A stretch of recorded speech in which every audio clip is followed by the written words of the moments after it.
இயேசுவின் நாமத்தில் வாழ்த்துக்களும் இறை ஆசீரும்.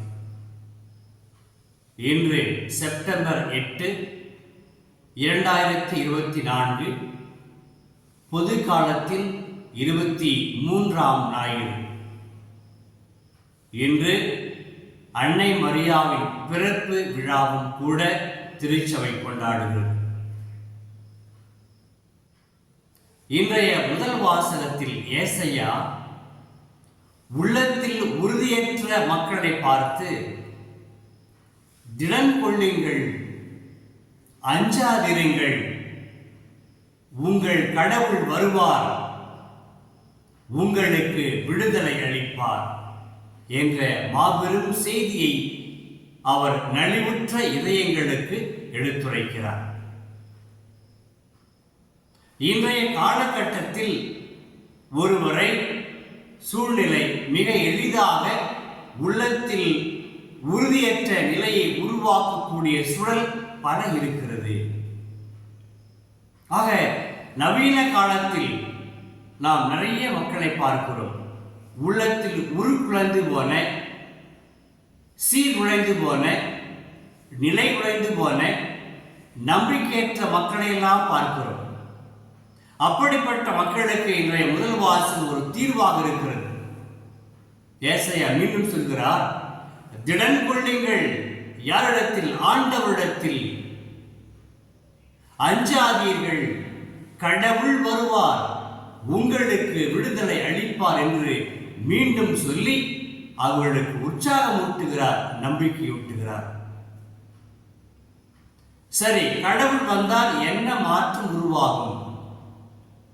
கடவுள் வந்தால் காது கேளாதோர் காதுகள் கேட்கும், பார்வையற்றோர் கண்கள் பார்க்கும், வாய் பேசாதோர் இனிமையாக பேச ஆரம்பிப்பர், மாற்றுத் திறனாளிகள் மான் போல துள்ளி குதிப்பர். அது மட்டுமல்ல, பாலை நிலத்தில் நீரூற்றுகள் பீரிட்டு எழும், வறண்ட நிலத்தில் நீரோடைகள் பாய்ந்தோடும், அனல் கக்கும் மணல் பரப்பு நீர் தடாகமாக மாறும், தண்ணீரற்று கிடந்த தரைகள் எல்லாம் நீர்ச்சோலையாக மாறும். ஆக அந்த சூழ்நிலையே மாற்றக்கூடியவர் கடவுள். அற்புதங்களை செய்யக்கூடியவர் வல்லமை படைத்த கடவுள். அவரை நம்புங்கள், அவர் உங்களுக்கு விடுதலை அளிப்பார் என்ற செய்தியை முதல் வாசகம் நமக்கு எடுத்து கூறுகிறது. இரண்டாம் வாசகத்தில் திருத்துதர் யாக்கோபு சொல்கிறார், கடவுளால் படைக்கப்பட்ட நீங்கள் உங்களிடையே வேறுபாடுகள் வேண்டாம். கடவுள் உங்களை ஆள் பார்த்து உங்களை பாராட்டுவது கிடையாது, உங்களை வாழ வைப்பது கிடையாது. மாறாக உங்களின் தேவை அறிந்து ஓடோடி வந்து உங்களுக்கு உதவி செய்பவர் கடவுள். ஆகவே நீங்கள் பிறரை பார்த்து ஏழை, பணக்காரர், இருப்பவர், இல்லாதிருப்பவர் என்ற மனப்போக்கில் பிறரை மதித்து அல்லது இழிவுபடுத்தி வாழ வேண்டாம். எல்லாரையும் போற்றுங்கள், மதித்து நடங்கள். ஒரு சமத்துவமான சூழ்நிலையை, சமுதாயத்தை உருவாக்குங்கள் என்று யாக்கோபு திருத்துதர் நம்பிக்கையாளர்களை பார்த்து அழைப்பிடுகிறார். நற்செய்தி வாசகத்தில் அற்புதமான நிகழ்வுகள். இயேசு தீர் பகுதியை விட்டு கலிலேயாவுக்கு வருகிறார். அவருடைய பள்ளிக்கு பிறகு வருகிற பொழுது அங்கு சிலர் காத்துக் கொண்டிருக்கிறார்கள். எதற்காக? அந்த சிலர் ஒரு வாய் பேசாத அல்லது காது கேட்காத ஒரு மனிதரை அவரிடம் கொண்டு வருகிறார்கள். இந்த காது கேளாத, வாய் பேச முடியாத, திக்கி பேசுகிற அந்த மனிதரை இயேசுவிடம் கொண்டு வந்து, நீர் இவர் மீது உன் கைகளை வைத்து குணமாக்குங்கள், வார்த்தைகளை பாருங்கள். நீர் இவர் மீது உன் கைகளை வைத்து குணமாக்குங்கள் என்று வேண்டிக் கொண்டார்கள். அவருடைய நம்பிக்கையை பாருங்கள், அற்புதமாக இருக்கிறது. இயேசுவை கேட்கவில்லை, இயேசுவை பற்றி கேள்விப்பட்டிருக்கிறார்கள். எனவே அதை அடிப்படையாக வைத்துக் கொண்டு அங்கு வந்து அந்த நபரை கொண்டு வந்து, குறைபாடுள்ள நபரை கொண்டு வந்து அவர் மீது கைகளை வையுங்கள், அவர் நலமடைவார் என்ற நம்பிக்கையை வெளிப்படுத்தினார்கள்.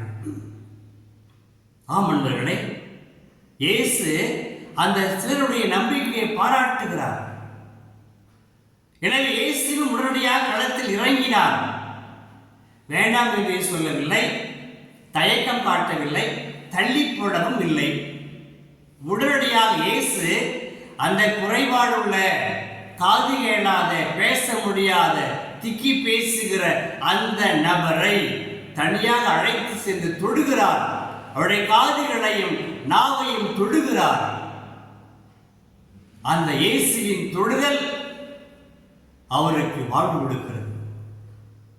தொட்டு இயேசு தந்தையை பார்த்து நன்றி கூறிய பிறகு அற்புதமான ஒரு வார்த்தை, எப்பத்தா என்ற வார்த்தையை சொல்கிறார். எப்பத்தா என்றால் என்ன? அதன் பொருள் என்ன என்றால் திறக்கப்படு. உடனடியாக அந்த மனிதனுடைய காதுகள் திறக்கப்பட்டது, நா கட்ட விழுந்தது. அவர் கேட்கத் தொடங்கினார், பேசத் தொடங்கினார், அதுவும் தெளிவாக பேசத் தொடங்கினார் என்று இறைவார்த்தை சொல்கிறது. இயேசு வாழ்க்கையை புரட்டி போடுகிறார். ஒரு சில கணமே அந்த மனிதனுக்கு புது வாழ்வு. அன்பர்களே, இயேசு திக்கற்ற மனிதர்களுக்கு, குறைபாடுள்ள மனிதர்களுக்கு தயக்கம் காட்டுவதே கிடையாது. அவர்களை பிறகு பார்த்துக் கொள்ளலாம் என்று சொல்வதும் கிடையாது. தன்னை நாடி வருகிற நம்பிக்கையாளர்கள் எப்படிப்பட்ட குறைபாடுள்ள மனிதராக இருந்தாலும் உடனடியாக அந்த குறையை நிவர்த்தி செய்து அவர்களை வாழ வைக்கிறார். ஆகவே இயேசு வாழ வைக்கின்ற வல்லமை பெற்ற கடவுள், வல்லமை பெற்ற இறைமகன். சரிங்க, இயேசு இன்று நமக்கு சொல்லுகிற பாடம் என்ன? அன்று அந்த குறைபாடுள்ள மனிதரை பார்த்து எப்பத்தா என்றால் திறக்கப்படு.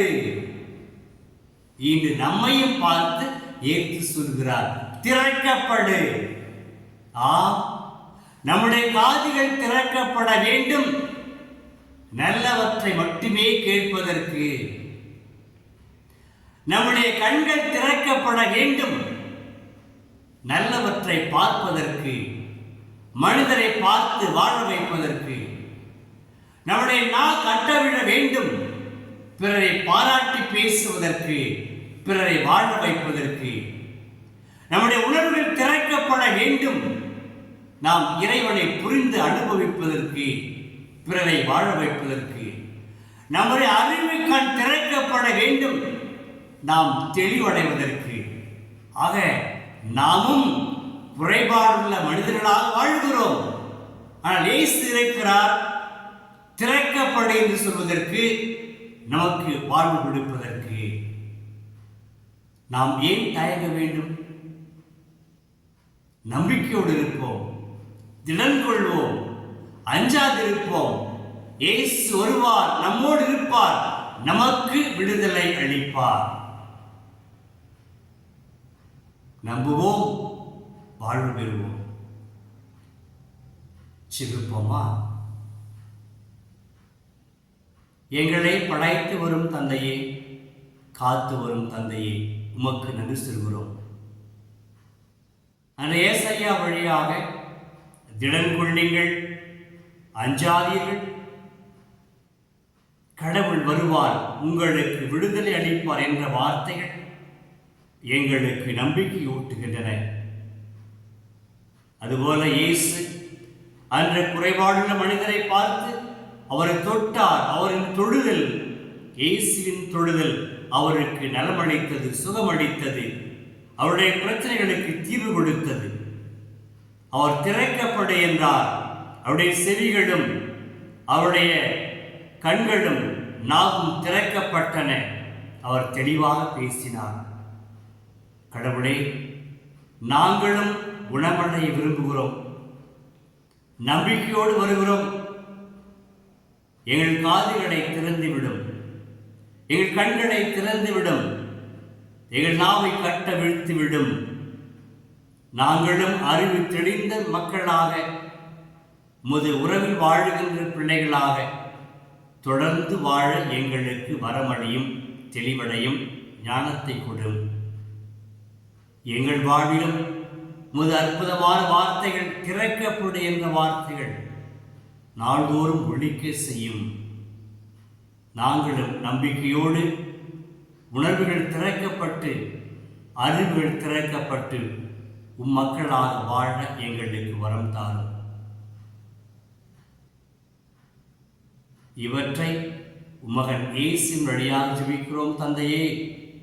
ஆமேன், ஆமேன். இறைவார்த்தை விதையாக